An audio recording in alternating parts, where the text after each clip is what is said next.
Hello everyone. देखिए आज अपन start कर रहे हैं ऑर्गेनिक केमिस्ट्री।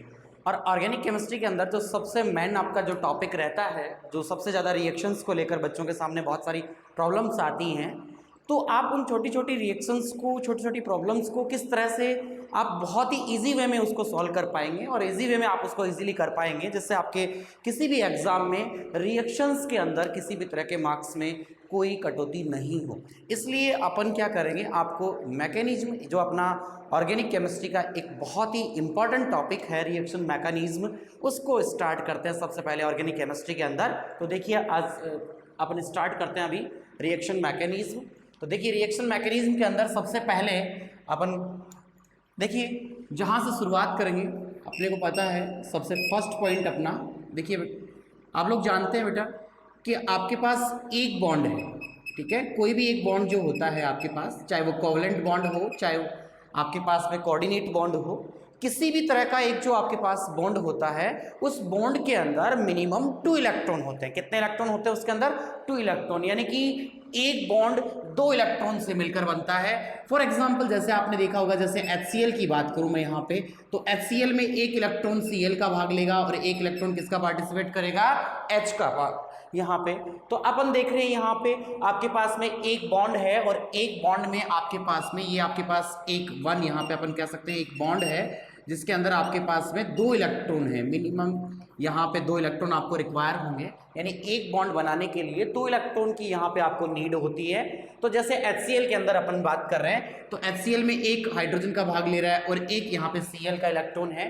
तो दैट मीन्स H और Cl के बीच में बॉन्डिंग हुई है। तो H और Cl के बीच में बॉन्डिंग हुई, तो एक इलेक्ट्रॉन H का है और एक इलेक्ट्रॉन किसका है? Cl का। ओके, अब देखिए अपन यहाँ पे सेकंड पॉइंट बात करेंगे। सबसे पहला जो आज का अपना स्टार्ट करेंगे टॉपिक, जो रिएक्शन मैकेनिज्म से रहेगा। तो सबसे पहली बात यहाँ रिएक्शन मैकेनिज्म टॉपिक है, तो इसी से पहला क्वेश्चन आ जाता है दिमाग में बच्चों के कि सर रिएक्शंस क्या होती है, what is the mean of reaction, कि कैसे हम कैसे डिफाइन कर पाएंगे कि रिएक्शन क्या होती है। तो देखिए आपने को समझना है क्या होती है रिएक्शन। जैसे फॉर एग्जांपल मैं यहाँ पे एक एग्जांपल लेता हूँ, जैसे मैंने अभी अपन बात कर रहे हैं रिएक्शन के बारे में कि रिएक्शन क्या होती है। तो देखिए इसके लिए अपन बात करें यहाँ पे कि रिएक्शन का क्या मीन है, तो यहाँ पे अपन ने लिया CH3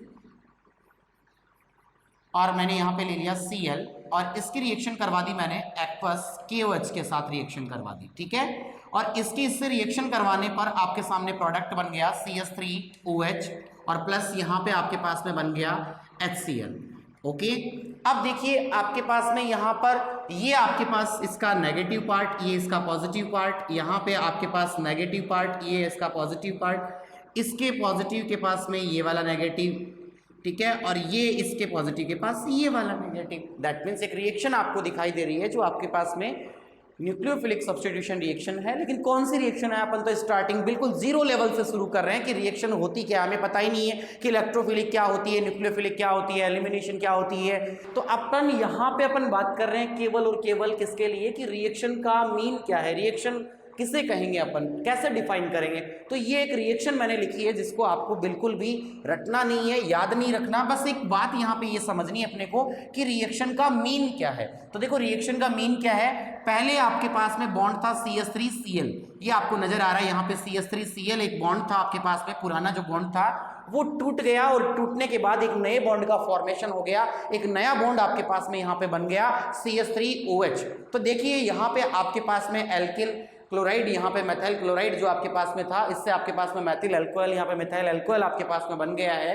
तो देखिए यहाँ अपन बात करें तो देखिए यहाँ पे आपके पास पहले बॉन्ड था CH3Cl और अब आपके पास में एक बॉन्ड बन गया है CH3OH, यानी कि पुराने बॉन्ड का टूटना और एक नए बॉन्ड का बनना ही क्या कहलाता है? अभिक्रिया कहलाता है, रिएक्शन कहलाता है। क्या कहलाता है? अभिक्रिया कहलाता है। तो देखिएगा कोई भी अपने से पूछ ले कि अभिक्रिया किसे कहते हैं, रिएक्शन किसे कहते हैं, तो रिएक्शन किसे कहेंगे अपन कि पुराने बॉन्ड का टूटना और एक नए बॉन्ड का बनना क्या कहलाता है? अभिक्रिया कहलाता है, रिएक्शन कहलाता है। देखिएगा अब अपन बात करते हैं, यहाँ पे एक वर्ड निकल के आया यहाँ पे अपने पास में कि पुराने बॉन्ड का टूटना, पुराने बॉन्ड का टूटना। तो इसे, इस प्रोसेस को बंध का टूटना कहलाता है बंध विखंडन। तो next step by step upon zero level से शुरू कर रहे हैं। देखिए स्टूडेंट्स आप लोग इसमें विशेष ध्यान देंगे कि अपन एक बिल्कुल जीरो लेवल से अपन ने शुरुआत की है ऑर्गेनिक केमिस्ट्री की, जहां पे एक बेसिक पॉइंट होता है ऑर्गेनिक का, जिसके अंदर अपन बहुत सारी चीज़ें जो आपके 12th फाउंडेशन के लिए बहुत इंपॉर्टेंट है, ऑर्गेनिक केमिस्ट्री को आपको साउंड करने के लिए बहुत ज़्यादा नीड होगी इन चीज़ों की। इसके लिए कुछ पार्ट इसमें 11th का भी टचअप 30% 40% आपको देखने को मिलेगा। तो वहाँ से बेसिक से उठाते हुए इस चीज़ को, बाई चांस आपकी कोई ना कोई कमियां रह गई 11th में, किसी न किसी कारणवश आपके लिए ऐसा हो गया हो कि सर हम ऑर्गेनिक के अंदर रिएक्शंस की मैकेनिज्म नहीं कर पाए, हम रिएक्शंस को केवल हमने याद ही किया था उस समय, तो दैट मीन्स जो भी XYZ जो भी आपका कारण रहा होगा, उन सब कमियों को दूर करते हुए मैं 12th फाउंडेशन जो आपका स्टार्ट कर रहे हैं अपन आज, फाउंडेशन का टॉपिक रिएक्शन मैकेनिज्म, जो आपकी ऑर्गेनिक केमिस्ट्री को पूरा अच्छे से कवर करेगा। और ये एक पूरा इसका अपन कह सकते हैं एक बेस है, ये पूरा बेस है जो 12th ऑर्गेनिक का। तो इसलिए इसमें 11th का टचअप देते हुए मैं आप लोगों की वो जो कमियां हैं, जो बहुत ही नेसेसरी, जो आपको 11th की रिक्वायर्ड यहाँ पे 12th में रहती है, उन चीज़ों को भी साथ में लेता रहूँगा। तो देखिएगा, सबसे पहले अपन ने देखा है कि एक बॉन्ड है, बॉन्ड में 2 इलेक्ट्रॉन आपके पास में है, एक बॉन्ड। उसके बाद अपन ने देखा अभिक्रिया, अभिक्रिया किससे कहेंगे कि पुराने बंध का टूटना और एक नए बंध का बनना कहलाता है अभिक्रिया।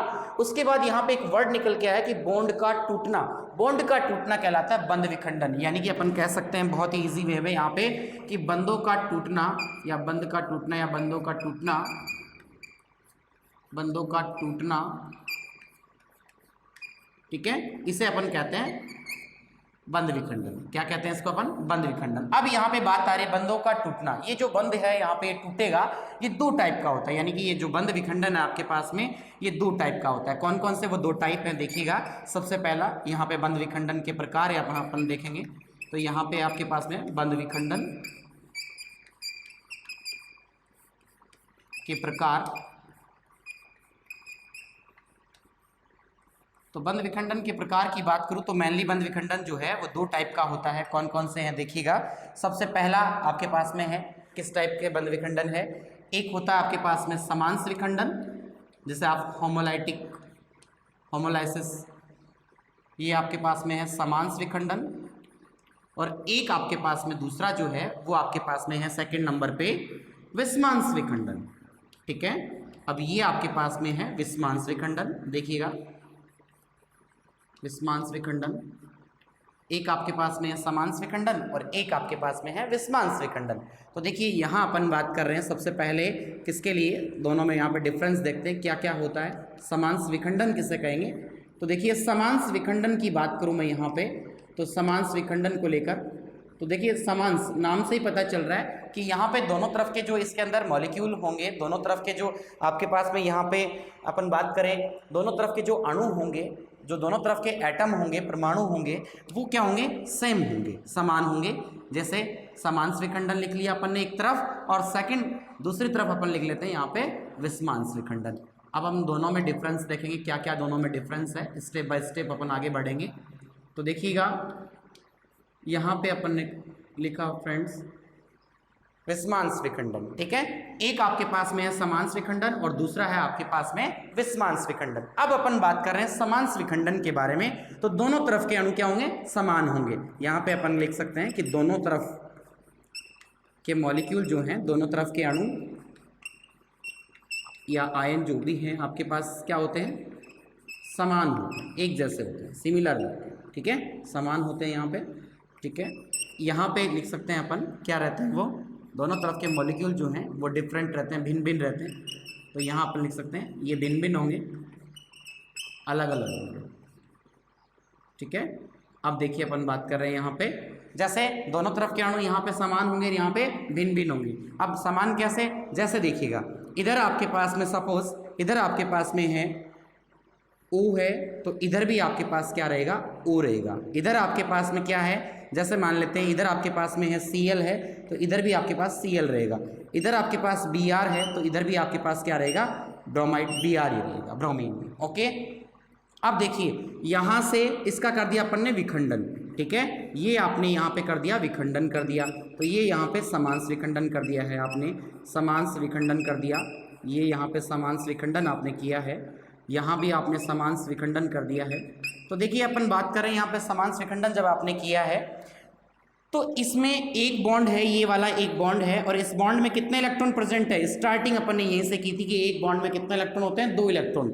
अब देखो इस बॉन्ड को जब अपन तोड़ेंगे, विखंडित करेंगे, विखंडन करेंगे इस बॉन्ड का, तो यहां से 2 इलेक्ट्रॉन बाहर होंगे। अब यहां से यदि 2 इलेक्ट्रॉन इस बॉन्ड के यदि बाहर होते हैं तो 2 इलेक्ट्रॉन अपन वो दोनों इलेक्ट्रॉन इस ऑक्सीजन को दें या इस ऑक्सीजन को दें? देखिएगा ये दोनों जो इलेक्ट्रॉन हैं अपन किसी एक ऑक्सीजन को नहीं दे सकते, बिकॉज इनमें से कोई भी अपना एक रिलेटिव तो है नहीं कि अपन दोनों में से सर ये हमें अच्छा लगता है आप दोनों इलेक्ट्रॉन इसको दे दो, ये हमें अच्छा लगता है इसको दे दो, ऐसा नहीं होगा।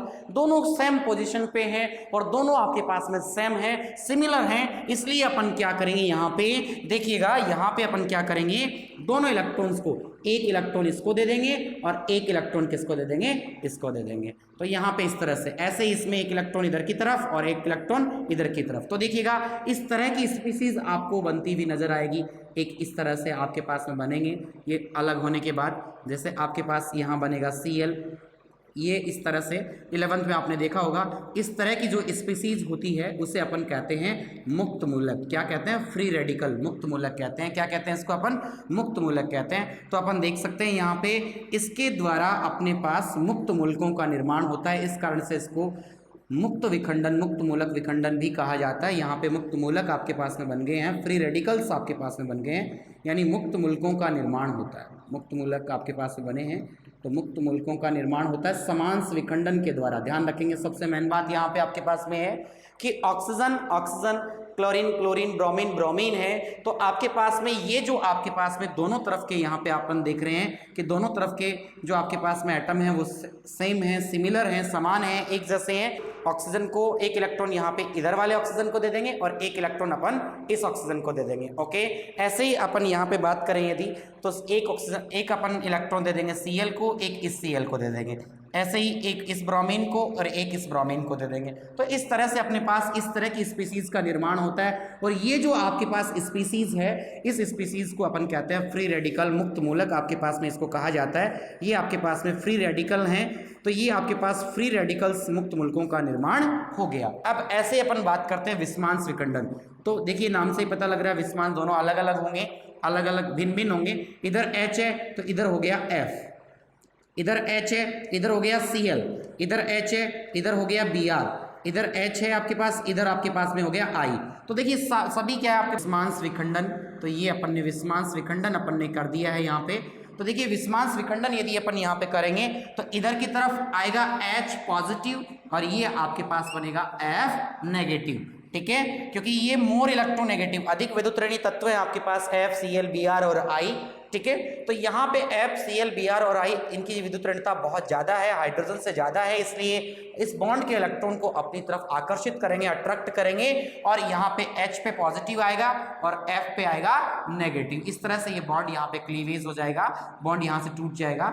ऐसे ही आपके पास ये बनेगा HCl, यहाँ पे आपके पास बनेगा H पॉजिटिव, Br नेगेटिव, ऐसे आपके पास में यहाँ पे बनेगा H पॉजिटिव और similarly I negative. That means इस तरह से अपन ने देखा यहाँ पे आपके पास में आयंस का निर्माण होता है। किसका निर्माण होता है? आयनों का निर्माण होता है। तो ये बात अपने को बहुत ही अच्छे से यहाँ पे ध्यान में रखनी है। देखिएगा क्या कि सबसे पहले अपन देख रहे थे कि एक बॉन्ड में 2 इलेक्ट्रॉन, अभिक्रिया किससे कहेंगे?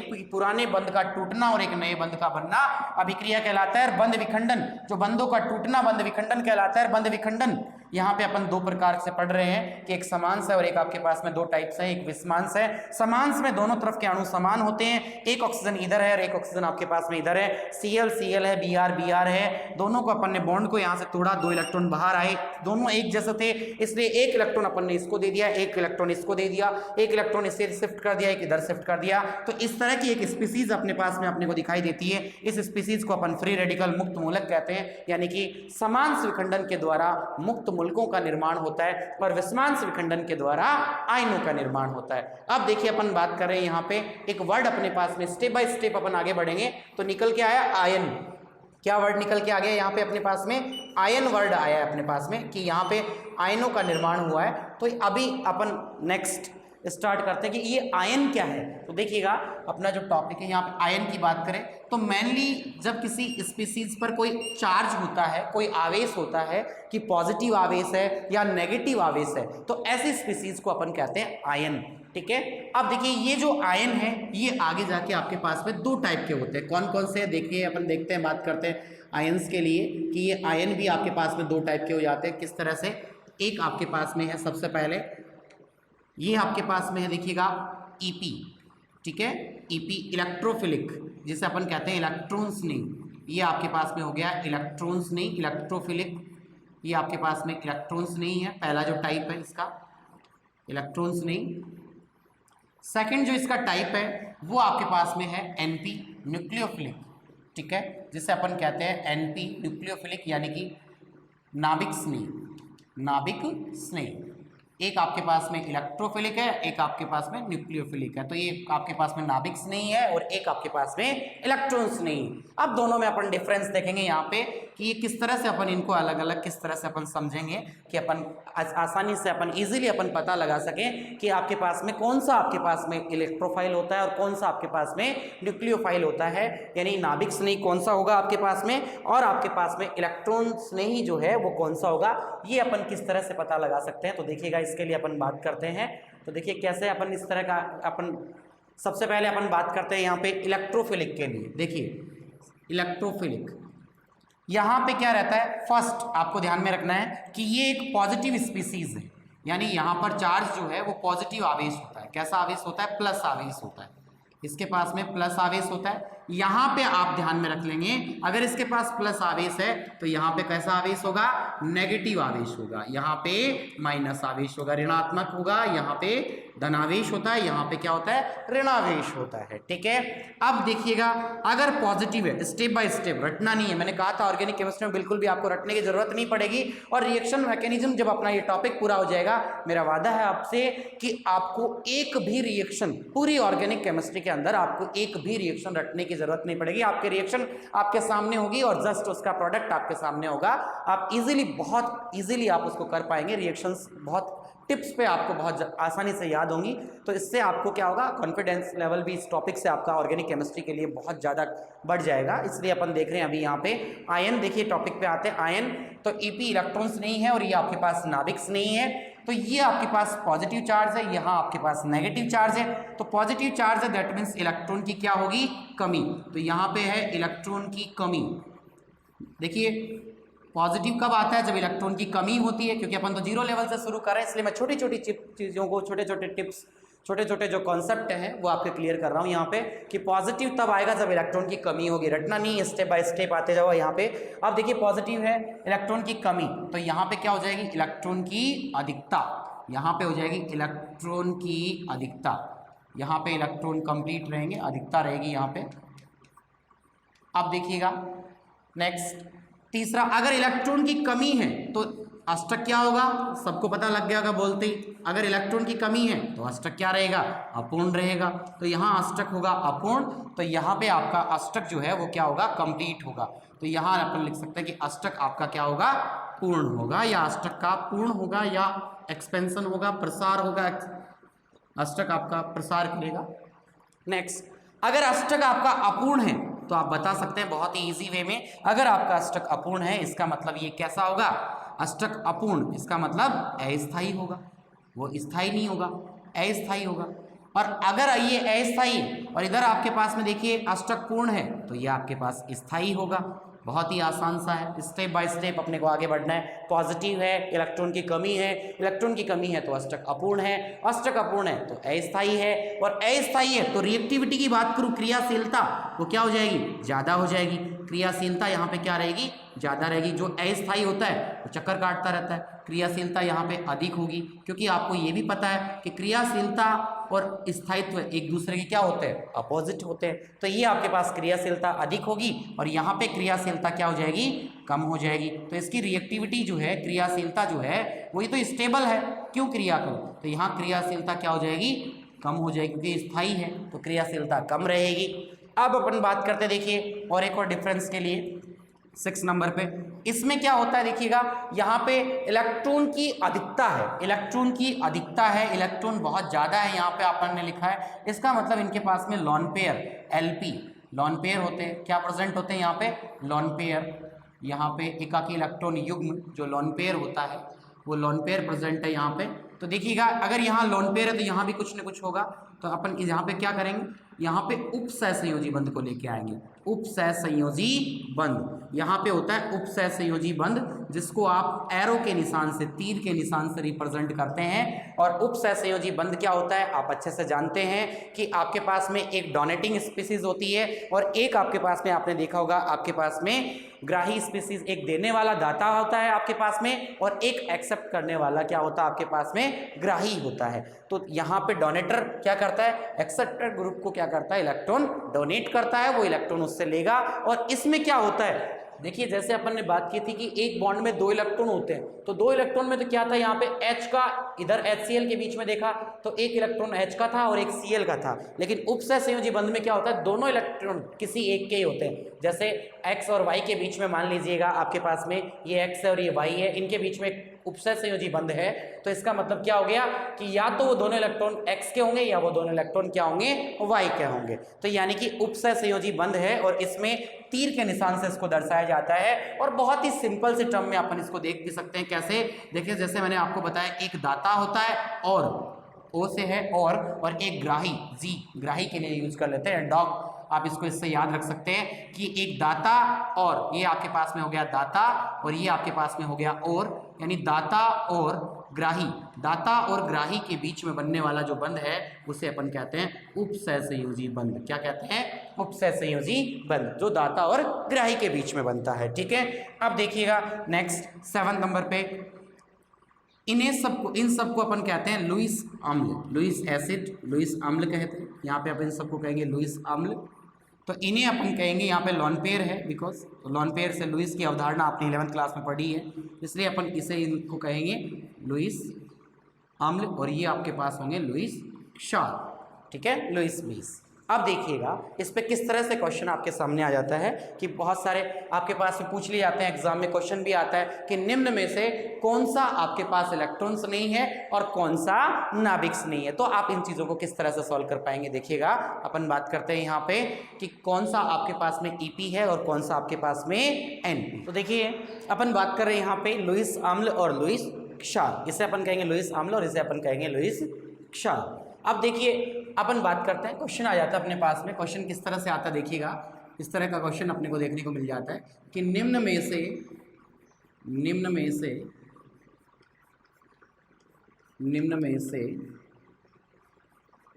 EP व NP की इलेक्ट्रोफिलिक यानी इलेक्ट्रॉन्स नहीं व नाभिक्स नहीं की पहचान कीजिए। इस तरह का क्वेश्चन आ जाता है अपने पास में कि आपको निम्न में से इलेक्ट्रॉन्स नहीं और नाभिक्स नहीं, इनकी पहचान करनी है। ये आपको बताना है कि इनमें से कौन सा आपके पास में नाभिक्स नहीं है और कौन सा आपके पास में इलेक्ट्रॉन्स नहीं है। ठीक है, अब देखिए जैसे फर्स्ट आपको दिया, सबसे पहले यहाँ पे दे दिया Cl पॉजिटिव, ठीक है। सेकंड आपको दे दिया यहाँ पे NO2 पॉजिटिव।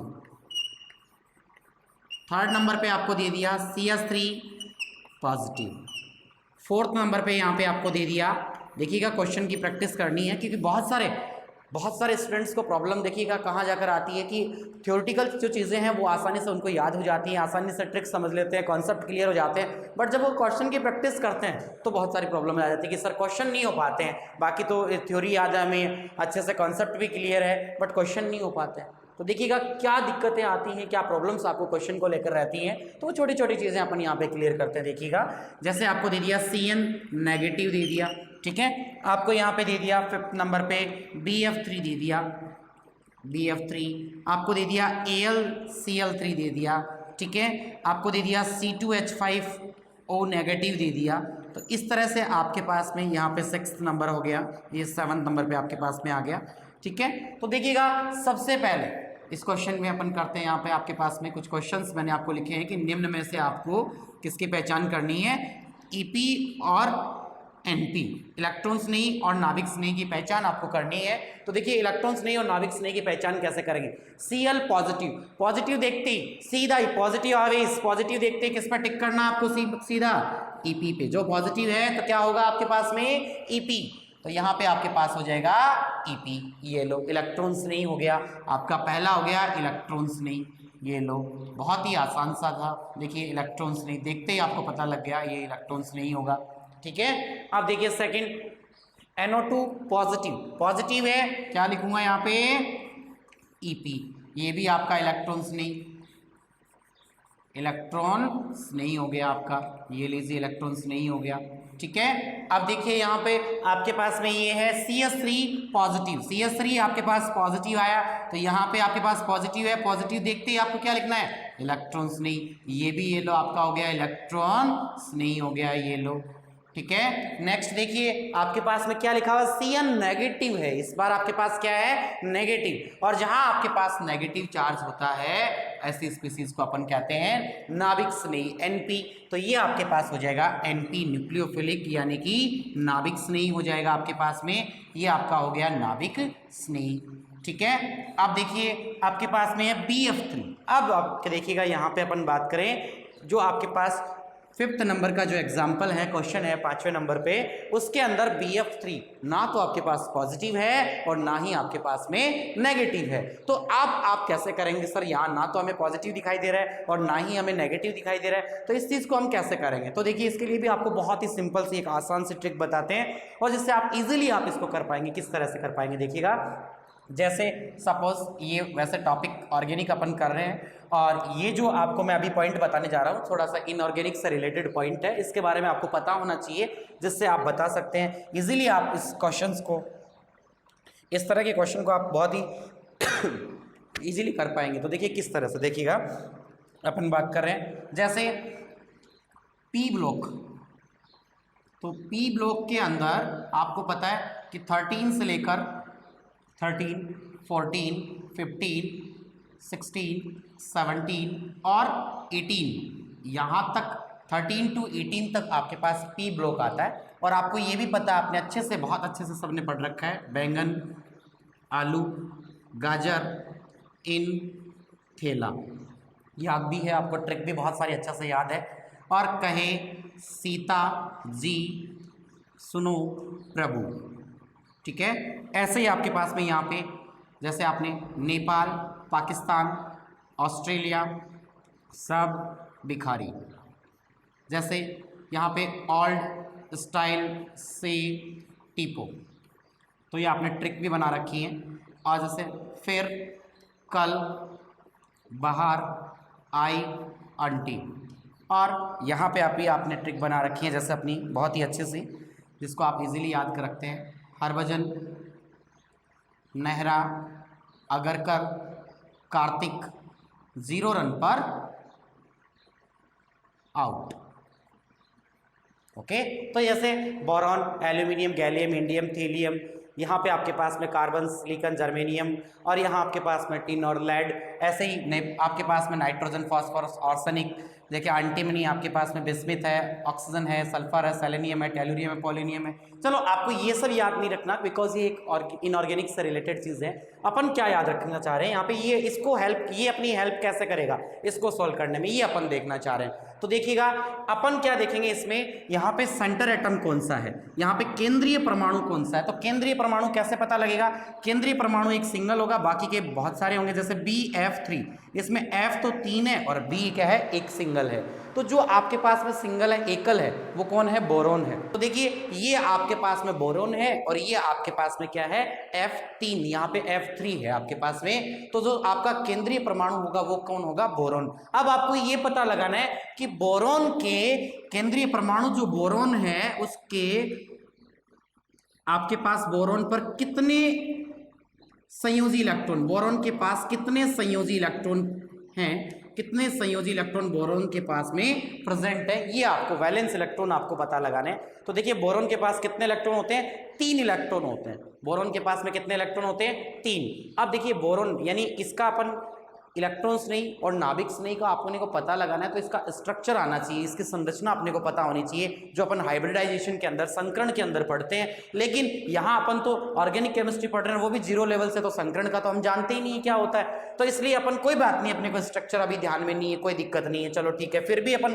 पता लगा लेंगे बहुत ही ईजी सी ट्रिक से कि ये कौन सा आपके पास इलेक्ट्रॉन स्नेही है और कौन सा आपके पास में नाभिक स्नेही है। तो देखिए कैसे पता लगाएंगे यहाँ पे कि आपके पास बोरॉन है और बोरॉन के अंदर आपके पास में कितने संयोजी इलेक्ट्रॉन होते हैं? 3। अब आप कहोगे सर हमें कैसे पता चलेगा 3 होते हैं? तो देखिए ध्यान रखना, सिंपल सी आसान सी ट्रिक देता हूं आपको कि बोरॉन कौन से वर्ग का है? बोरॉन है 13वें वर्ग का। ऐसे ही देखो कार्बन कौन से का है? 14वें वर्ग का है। नाइट्रोजन कौन से का है? 15वें वर्ग का है। ऑक्सीजन 16वें वर्ग का है। ये आपके पास फ्लोरीन 17वें वर्ग का है। हीलियम, नियोन, आर्गन, क्रिप्टॉन 18वें वर्ग के हैं। ठीक है, तो जो जिस वर्ग का है उसका लास्ट डिजिट, लास्ट ये अंक आपको ध्यान में रखना है। ये लो लास्ट अंक है 3। तो देखिएगा ये आपकी ट्रिक हो गई क्या कि इसके अंदर आपके पास में इन सब में संयोजी इलेक्ट्रॉन कितने होंगे आपके पास में? 3। इन सब में कितने होंगे आपके पास में? ये लो 4। बहुत ही आसान सी ट्रिक आपके पास में आ गई। इन सब में कितने होंगे आपके पास में? ये अगर 15 वर्ग का है तो आपके पास में कितने होंगे? 5 हो जाएंगे।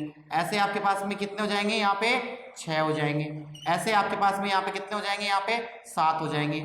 इनमें कितने हो जाएंगे आपके पास में? 8 हो जाएंगे, इस तरह से। ठीक है, तो बोरॉन 13वें वर्ग का है, तो 13वें वर्ग का है। देखिए आसान सी ट्रिक है यहाँ पे, बोरॉन यहाँ पे 13वें वर्ग का है, 13 वर्ग का है, तो इसका मतलब 13 का लास्ट अंक है 3। तो यहाँ बोरॉन के पास में कितने होंगे? 3। एल्यूमिनियम के कितने होंगे? 3। गैलियम के कितने होंगे? 3। कार्बन के कितने होंगे? 4। ऐसे ही आपके पास सिलिकॉन है, तो सिलिकॉन 14 का है, तो यहाँ पे सिलिकॉन के कितने हो जाएंगे? 4। ऐसे ही जर्मेनियम है 14 का है, तो कितने हो जाएंगे? 4। नाइट्रोजन 15 का है, तो कितने हो जाएंगे? 5। फॉस्फोरस 5। आर्सेनिक 5। सब में 5-5, सब में 4-4, सब में 3-3, सब में 6-6, सब में 7-7 और सब में 8-8। तो देखिए बोरॉन के पास कितने होंगे? 3। 3 से कितने एफ जोड़ने? 3 एफ जोड़ने, तो एक एफ इधर जोड़ दिया, जहां आपका मन करे उधर जोड़ दो। स्ट्रक्चर का नहीं ध्यान में आती है आपको, कोई बात नहीं, ऐसे जैसे मन करे वैसे जोड़ दो। एक इधर जोड़ दिया और एक इधर जोड़ दिया। आप देखो आपने यहाँ पे 3 इलेक्ट्रॉन जो आपके पास में थे, तीनों ने किस में काम आ गए? आपके पास में बंध बनाने में काम आ गए। तीनों फ्लोरीन के साथ में बंध बना लेते हैं, तो तीनों आपके पास फ्लोरीन के साथ बंध बना लेते हैं। अब कोई भी इसके पास एक्स्ट्रा इलेक्ट्रॉन नहीं बचा। तो देखिए अपना सबसे पहला जहां से अपन ने स्टार्ट किया था, एक बॉन्ड में कितने इलेक्ट्रॉन? 2 इलेक्ट्रॉन। तो यहाँ पे 2 इलेक्ट्रॉन ये, 2 इलेक्ट्रॉन ये, और इस बॉन्ड के 2 इलेक्ट्रॉन। टोटल इलेक्ट्रॉन कितने हुए? 6 इलेक्ट्रॉन। और 6 इलेक्ट्रॉन दैट मीन्स अष्टक क्या हो गया? अपूर्ण हो गया। अष्टक क्या हो गया? अपूर्ण हो गया। और अष्टक आपके पास में अपूर्ण है तो आपका क्या होगा? ये ईपी, इलेक्ट्रॉन्स नहीं होगा। क्या होगा भाई? इलेक्ट्रॉन्स नहीं। तो देखिए बहुत ही आसान था, इस तरह से अपने को ये पता लगाना है। नेक्स्ट अपन देखते हैं AlCl3। देखिए ये मैंने लिखा Al, 1 इलेक्ट्रॉन, 2 इलेक्ट्रॉन यहाँ पे आपके पास में, और ये मेरे पास में है तीसरा। कैसे पता लगा?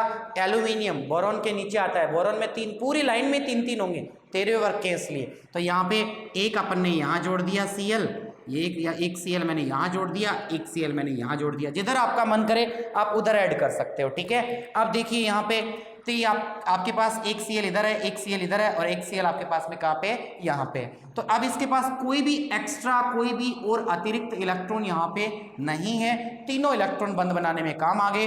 वही इस बॉन्ड में कितने इलेक्ट्रॉन? 2 इलेक्ट्रॉन। इस बॉन्ड में कितने इलेक्ट्रॉन? 2 इलेक्ट्रॉन। इस बॉन्ड में कितने इलेक्ट्रॉन? 2 इलेक्ट्रॉन। टोटल इलेक्ट्रॉन कितने हो गए आपके पास में? टोटल इलेक्ट्रॉन हो गए 6 इलेक्ट्रॉन हो गए। तो आपके पास 6 इलेक्ट्रॉन है, दैट मीन्स क्या हो जाएगा? ईपी, इलेक्ट्रॉन्स नहीं होगा। ये भी आपका क्या हो जाएगा? इलेक्ट्रॉन्स नहीं हो जाएगा। ये लो ईपी हो जाएगा। नेक्स्ट यहाँ पे क्या था? C2H5O, ये तो नेगेटिव है यहाँ पे, तो नेगेटिव से पता लग गया आपको क्या हो जाएगा? NP, नाभिक्स नहीं हो जाएगा। क्या हो जाएगा आपका? नाभिक्स नहीं हो जाएगा। तो ये आपका हो गया नाभिक्स नहीं। ठीक है, ऐसे ही देखिएगा अपन यहाँ पे बात करें, ये आपका नाभिक्स नहीं होगा।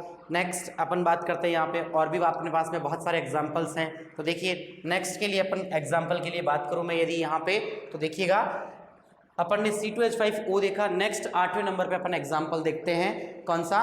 SF6 को लेकर अपन बात करते हैं। ठीक है, देखिए इसके बाद अपन कौन सा एग्जाम्पल लेते हैं? यहाँ पे अपन लेते हैं 7 के बाद 8 नंबर पे SF6 के लिए एग्जाम्पल ले लेते हैं। तो देखिए मैंने यहाँ पे 8वें नंबर पे एक एग्जाम्पल आपके पास में लिया है SF6। अब S कौन सा है? यहाँ पे S16 का है, तो कितने होंगे यहाँ पे? 6 इलेक्ट्रॉन प्रेजेंट होंगे। तो देखिए S से 1 2 3 4 5 6। तो यहाँ पे अपन ने क्या किया, एक F यहाँ जोड़ दिया, दूसरा F यहाँ जोड़ दिया, तीसरा F इधर जोड़ दिया, फोर्थ फिफ्थ और छठा F अपन ने यहाँ लगा दिया। ठीक है, तो ये अपन ने क्या लगा दी, 6 F लगा दिए। अब 6 F लगाने के बाद इसके 6 के 6 इलेक्ट्रॉन किस में काम आ गए, बंध बनाने में काम आ गए। अब यहाँ पे एक भी इलेक्ट्रॉन नहीं बचा। अब एक भी इलेक्ट्रॉन यहाँ पे नहीं है तो देखिएगा अपन यहाँ पे ये आपके पास में 6 के 6 इलेक्ट्रॉन जो हैं वो बंध बनाने में काम आ गए। इसका मतलब एक बॉन्ड में कितने इलेक्ट्रॉन, वही देखना, 2 इलेक्ट्रॉन, यहाँ पे 2 इलेक्ट्रॉन, यहाँ पे 2 इलेक्ट्रॉन, यहाँ पे 2 इलेक्ट्रॉन, यहाँ पे 2 इलेक्ट्रॉन और ये भी 2 इलेक्ट्रॉन। टोटल इलेक्ट्रॉन कितने हो गए, 12 इलेक्ट्रॉन हो गए आपके पास में, 12। इसका मतलब अष्टक का क्या हो गया, प्रसार हो गया। अष्टक का क्या हो गया, प्रसार। दैट मीन्स अष्टक का प्रसार है तो कौन सा होगा, NP, नाभिक स्नेही होगा। कौन सा होगा भाई, नाभिक स्नेही होगा। तो देखिएगा ये अपन ने 8वां क्वेश्चन कर लिया। 9 नंबर पे आपके पास में आ गया, जैसे SO2 आ गया, सपोज SO2 आ गया। ठीक है, तो आप SO2 को कैसे करेंगे, देखिए इसके लिए आपको इसके स्ट्रक्चर को थोड़ा सा ध्यान में रखना होगा। कैसे, SO2 में क्या होता है, यहाँ पे एक कोऑर्डिनेट बॉन्ड होता है, उपसय संयोजी बंध होता है यहाँ पे। तो देखिएगा SO2 के अंदर अब मैं बात करूँ यहाँ पे, तो SO2 में आपके पास में इस तरह से 1 2 3 और 4, 5वां और छठा, 2 तो बॉन्ड बनाने में काम आ गए ऑक्सीजन के इलेक्ट्रॉन, और 4 इलेक्ट्रॉन इधर हैं जो किसके रूप में है, 2 लोन पेयर के रूप में है। 4 इलेक्ट्रॉन है लेकिन लोन पेयर कितने हैं, 2। और यहाँ पे S के पास कितने होते हैं, S 16 वर्ग का है, तो यहाँ पे कितने होते हैं, 6। तो 6 होते हैं तो 2 तो ये काम में आ गए। 2 मैंने कहा था ना ये कोऑर्डिनेट बॉन्ड बन रहा है, तो इसमें 2 इलेक्ट्रॉन किसके होंगे, S के ही होंगे। दोनों के दोनों इलेक्ट्रॉन एक ही एटम के, क्योंकि S यहाँ दाता है और ऑक्सीजन यहाँ पे ग्राही का काम कर रहा है। तो ऑक्सीजन यहाँ पे ले रहा है और यहाँ पे सल्फर S जो है इलेक्ट्रॉन दे रहा है, तो दोनों इलेक्ट्रॉन किसके होंगे, सल्फर के होंगे।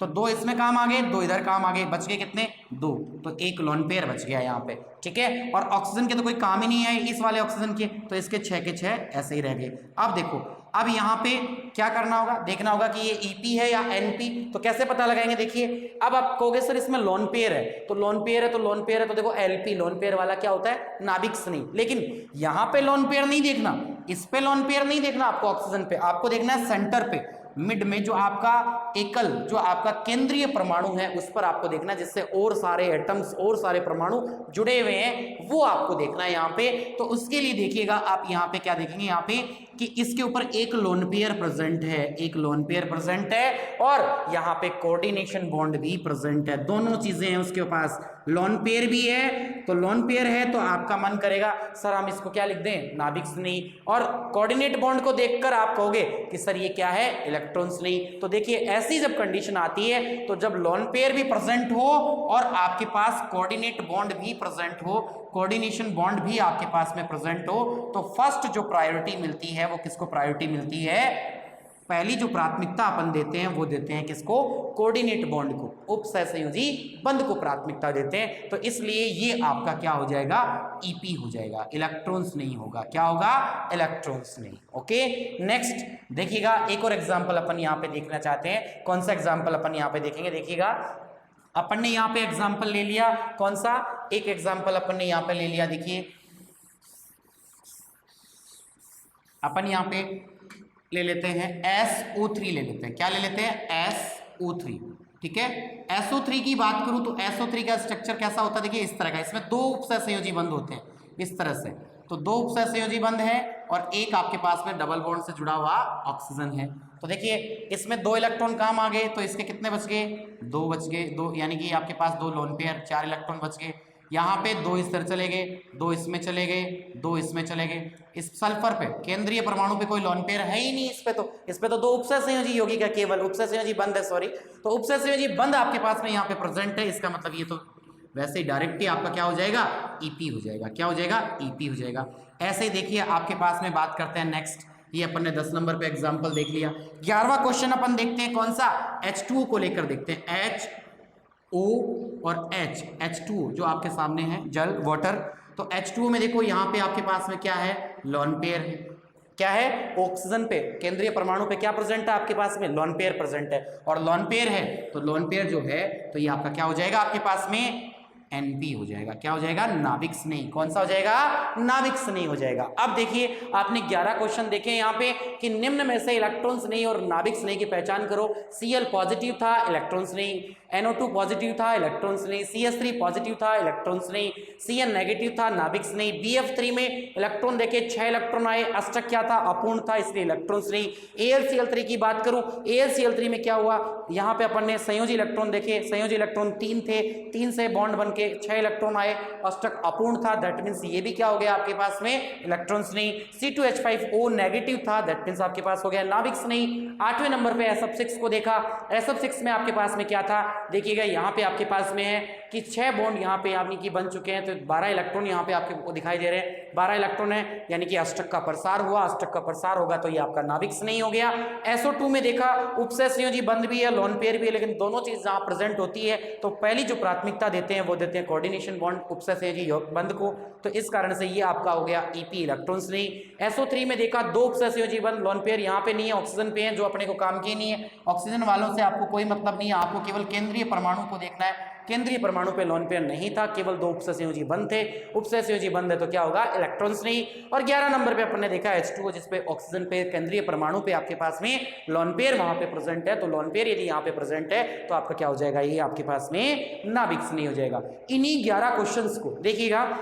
एक चीज और आपको मैं बता दूं, अब कंपटीशन एग्जाम में क्वेश्चन आ जाता है, बहुत बार बच्चे पढ़ते भी देखते भी ये क्वेश्चन सामने आता है। एक एग्जाम इलेक्ट्रॉन जो स्नेही है उसमें अपन रिक्त डी कक्षक वालों को भी, रिक्त डी कक्षक वालों को भी शामिल करते हैं, रिक्त डी कक्षक। जैसे इसका एक एग्जांपल मैं लेना चाहूं तो PCl5, इसका एक एग्जांपल रिक्त डी कक्षक का एग्जांपल है PCl5।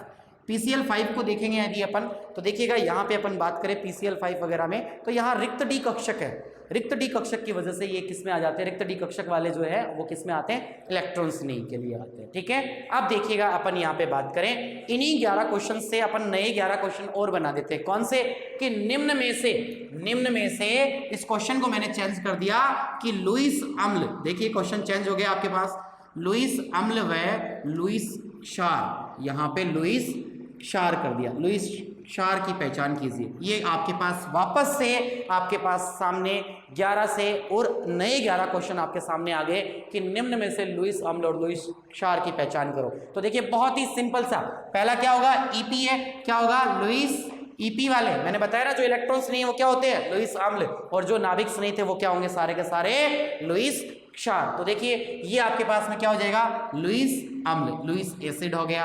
ये आपके पास में इलेक्ट्रॉन्स नहीं, लुईस एसिड होगा, ये इलेक्ट्रॉन्स नहीं, लुईस एसिड होगा, नाभिक्स नहीं, लुईस बेस होगा, लुईस क्षार होगा, इलेक्ट्रॉन्स नहीं, EP है तो क्या होगा, लुईस एसिड होगा। ये आपके पास में क्या था, EP है तो आपके पास क्या होगा, लुईस एसिड होगा।